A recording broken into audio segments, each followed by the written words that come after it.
Listen and practice. The Robber Bridegroom, Part 1. There was once a miller who had one beautiful daughter, and as she was grown up, he was anxious that she should be well married and provided for. He said to himself, "I will give her to the first suitable man who comes and asks for her hand." Not long after a suitor appeared, and as he appeared to be very rich and the miller could see nothing in him with which to find fault, he betrothed his daughter to him. But the girl did not care for the man as a girl ought to care for her betrothed husband.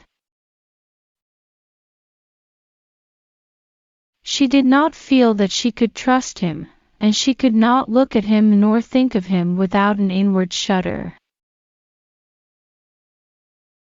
One day he said to her, "You have not yet paid me a visit,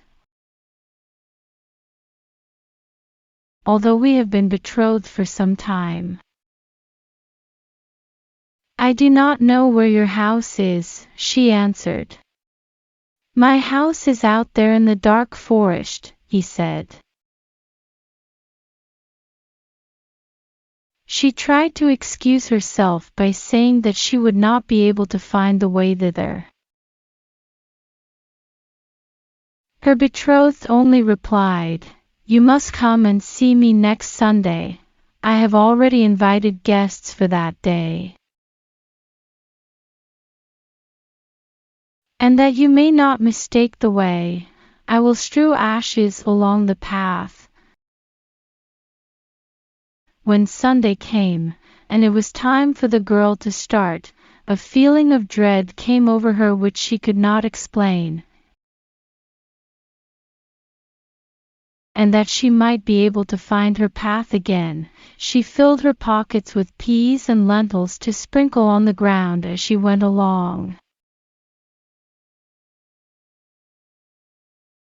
On reaching the entrance to the forest, she found the path strewed with ashes, and these she followed, throwing down some peas on either side of her at every step she took.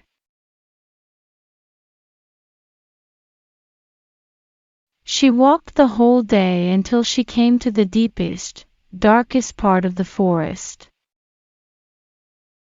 There she saw a lonely house, looking so grim and mysterious that it did not please her at all.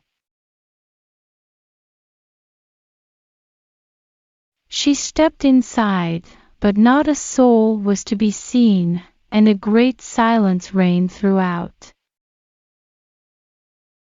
Suddenly a voice cried, turn back, young maiden fair."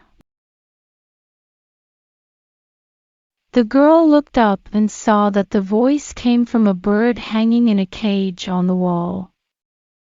Again it cried, turn back, young maiden fair.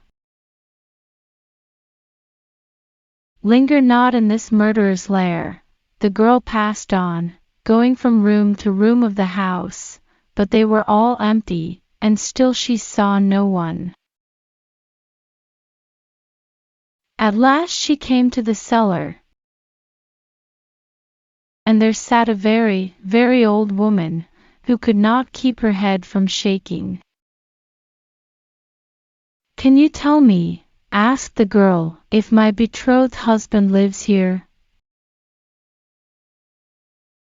"Oh, you poor child," answered the old woman, "what a place for you to come to! This is a murderer's den. You think yourself a promised bride, and that your marriage will soon take place.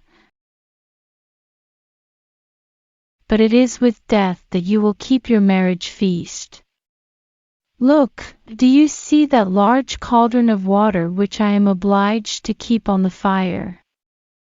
As soon as they have you in their power, they will kill you without mercy, and cook and eat you, for they are eaters of men. If I did not take pity on you and save you, you would be lost.